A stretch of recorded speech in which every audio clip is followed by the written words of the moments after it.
Assalamualaikum warahmatullahi wabarakatuh. Perkenalkan, nama saya Ferry Kurniawan dengan NIM F06121111034 dari Departemen Ilmu Sejarah Universitas Hasanuddin. Dalam video kali ini saya akan memaparkan hasil resume saya tentang risalah rapat besar pada tanggal 15 Juli 1945 yang saya beri judul Soekarno, Soal Dasar, Soal Falsafah, dan Soal Sistem, pada mata kuliah Pengantar Sejarah Indonesia dengan dosen pengampu Ibu Andi Lili Evita SS MHum.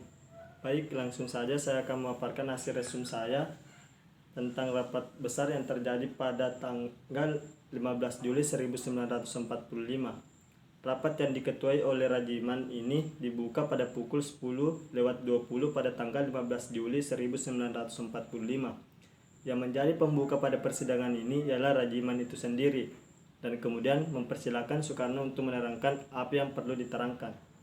Kemudian Soekarno menerangkan undang-undang yang telah mereka susun. Dalam penerangannya, Soekarno sekedar memberi keterangan-keterangan tentang soal dasar, falsafah, dan sistem apa yang mereka gunakan sebagai dasar rancangan undang-undang yang mereka buat. Soekarno menjelaskan bahwa soal sistem, soal dasar, dan soal falsafah itu meskipun tidak berupa sebagai keputusan yang nyata pada Dekuritsu Jumbiko Sakai atau BPUPKI, tetapi sudah mereka tentukan.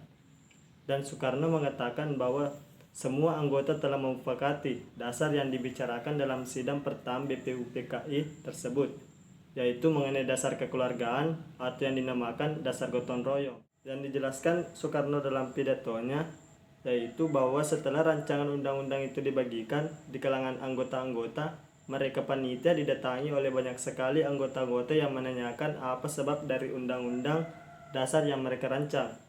Tidak dimaksudkan hak-hak manusia, hak-hak warga, dan tidak menerangkan bahwa kita pun menghendaki undang-undang dasar yang dinamakan Droit de l'homme et du citoyen atau Right of Citizen.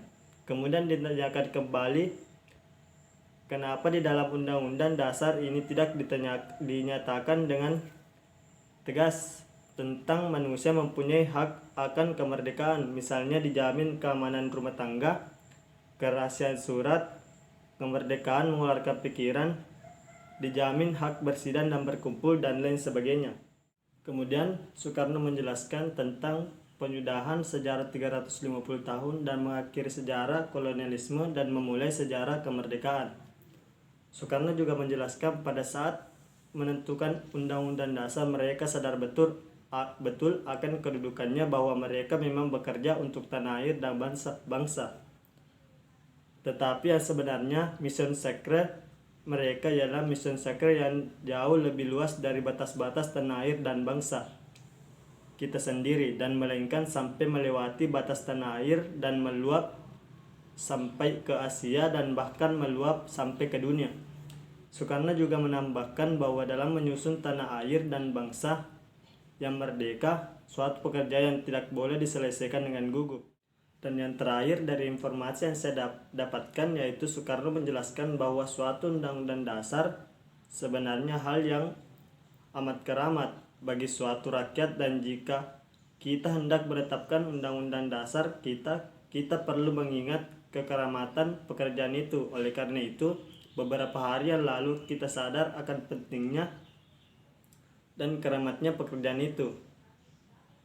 Dan kemudian dipersembahkanlah rancangan undang-undang dasar yang berbunyi, negara Indonesia adalah negara kesatuan yang berbentuk republik.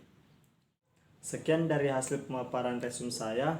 Lebih dan kurangnya mohon dimaafkan. Wassalamualaikum warahmatullahi wabarakatuh.